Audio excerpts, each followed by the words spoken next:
नमस्कार मित्रों, आप सभी का मेरे YouTube चैनल में स्वागत है। आज एक खास विषय के साथ आपके बीच उपस्थित हुआ हूँ। तो आप यदि सोशल मीडिया ओपन करेंगे तो उसमें आपको और कोई चीज़ दिखे या न दिखे, लेकिन एक तो वीडियो आपको 100% मिलेगा कि राम काल्पनिक थे और रामायण काल्पनिक है। ऐसा मत तो बहुत समय पहले बहुत से पाश्चात्य विद्वानों ने दिया था। आजकल तो हमारे देश में भी ये प्रोपेगेंडा बहुत चल रहा है और वो तर्क देते हैं कि राम होने का कोई प्रमाण नहीं है, न तो कोई ऐतिहासिक प्रमाण है, न कोई कालगणना का प्रमाण है, न कोई आर्कियोलॉजिकल प्रमाण है और न कोई साइंटिफिक प्रमाण है। ऐसा प्रोपेगेंडा वो लोग चला रहे हैं। तो जितना भी उन लोगों के दिमाग में बैठे उसी भाषा में उन लोगों को समझाते हैं। बहुत समय पहले एक पाश्चात्य यूरोप से एक विद्वान आए थे। उन्होंने कहा था कि राम और सीता का भी वही नहीं, वो तो काल्पनिक पात्र है। और सीता का मतलब होता है हल और राम का मतलब होता है बैल, यानी हल को चलाने वाला।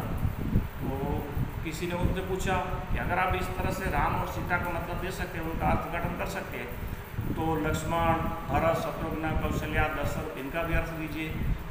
जो वानर थे जैसे कि सुग्रीव, हनुमान, अंगद, जाम्बुवंत, उनका भी अर्थ दीजिए। वो राक्षस थे जो रावण, कुंभकर्ण, इंद्रजित, उनका भी अर्थ दीजिए। तो उनका इस बात का उनके पास कोई जवाब नहीं था, इसलिए वो चुप हो गए। उसके बाद देखते हैं इसका ऐतिहासिक प्रमाण। आपने शायद नोट किया होगा, आज से करीबन 1.5 साल या 2 साल पहले जब भी राम मंदिर का मुद्दा चला था, तब सुप्रीम कोर्ट ने एक प्रश्न किया था कि अगर वर्तमान समय में कोई राम का वंशज है तो हमें वो प्रूफ दे, हमें साबित करके दिखाए। तो उस समय वर्तमान में जो राजस्थान में जयपुर राजघराना है, वो उनकी जो विद्यमान प्रिंसेस राजकुमारी है, दिया कुमारी, उन्होंने इस चैलेंज को जवाब दिया था सुप्रीम कोर्ट में कि हम राम के वंशज है और भगवान राम के पुत्र जो कुश थे उनकी 309वीं पीढ़ी में मैं हूँ। वो उन्होंने जो उनके राव जी थे, भाट थे, उनके लिखे हुए प्रमाण बताए थे और एक बहुत प्राचीन एक मैप नक्शा भी बताया था। तो उस समय उनके सामने कोई जवाब देने आया नहीं, तो ऐतिहासिक प्रमाण भी हो गया।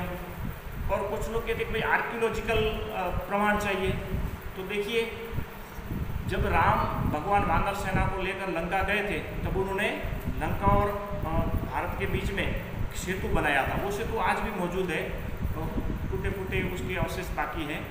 तो वो जो सेतु है वो नासा ने भी प्रूफ किया है और कार्बन डेटिंग से भी प्रूफ हुआ है कि वो जो सेतु है वो प्राकृतिक नहीं है, वो किसी इंसानों द्वारा निर्मित सेतु है। तो ये उसका आर्कियोलॉजिकल प्रमाण हो गया।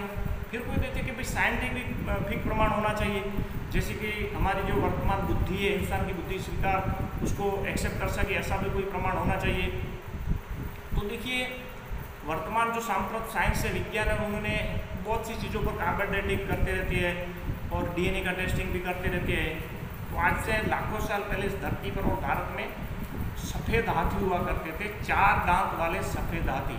वैसे 2 दांत वाले सफ़ेद हाथी तो आज भी थाईलैंड, मलेशिया सहित है शायद, लेकिन 4 दांत वाले सफ़ेद हाथी आज इस धरती पर, भारत में और कहीं भी धरती पर मौजूद नहीं है। तो जो कार्बन डेटिंग से उसका जो समय निकला है उनका, तो वो 9.5 लाख साल पहले इस धरती पर वो 4 दांत वाले सफ़ेद हाथी थे। अब देखिए, इस प्रमाण को हम रामायण से देखते हैं कि जब भगवान राम माता सीता जी का रावण हरण कर जाता है, उसके बाद उसकी शोध में निकलते हैं, तो सबसे पहले वो सबरी के पास जाती है और फिर सबरी जी से कहती है कि इस तरह से मेरी धर्मपत्नी सीता थी, उसका किसी ने अपहरण कर लिया, मैं उसको ढूंढने के लिए, उनको खोजने के लिए जा रहा हूँ। तो सबरी जी ने उन्हें बताया कि यहाँ से आगे ऋषि में पर्वत है, वहाँ पर वानरों का राजा सुग्रीव रहता है, वो आपकी मदद कर सकता है। तो भगवान राम और लक्ष्मण जब सुग्रीव को मिलने उस पर्वत के नज़दीक पहुँचते हैं सुंदर वन में, तो राम लक्ष्मण जी को कहते हैं कि देखो लक्ष्मण, ये कितने सुंदर 4 दांत वाले सफ़ेद हाथी कितने सुंदर दिख रहे हैं। ऐसा वाल्मीकि रामायण में एक श्लोक भी है और वहाँ लिखा भी हुआ है। तो जो कार्बन डेटिंग से जो प्रमाण निकला है कि 4 दांत वाले सफ़ेद हाथी आज से 9.5 लाख साल पहले धरती पर थे, तो रामायण में भी ये लिखा है। तो कोई कहेगा कि भाई ये तो उसको देख के लिखा हुआ है, तो कम से कम तुलसीदास जी महाराज ने जो रामायण लिखी वो 400 साल पुरानी है।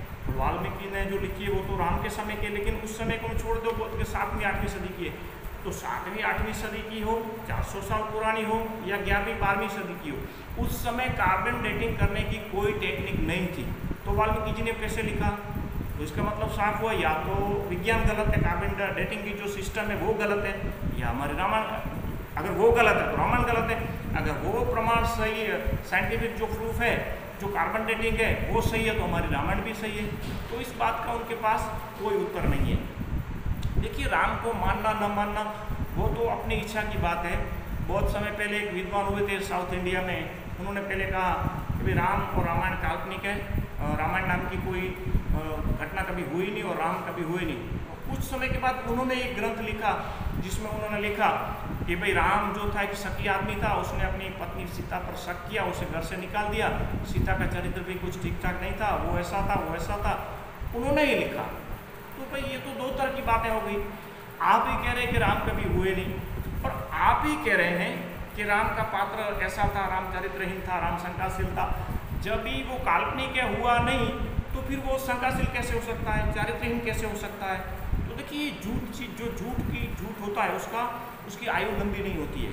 अगर कोई झूठ बोलने वाला आदमी झूठ बोलता है तो उसे हमें झूठ साबित करने की कोशिश करनी ही नहीं चाहिए, क्योंकि वो खुद ही कभी अपने ही झूठ को झूठ साबित कर सकता है। तो मैं आशा करता हूँ कि मेरे ये जो वीडियो है, मैंने जो आपको प्रमाण देखा है राम के अस्तित्व के बारे में, उससे हमारे ब्रेन में, हमारे दिमाग में सारी शंकाओं का समाधान हो जाता है।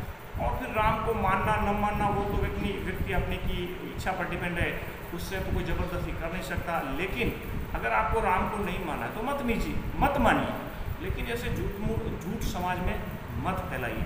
अगले वीडियो में मैं और एक प्रमाण के साथ, राम होने के प्रमाण के साथ आपको वीडियो लेके आऊँगा। तब तक के लिए धन्यवाद। जय श्री राम।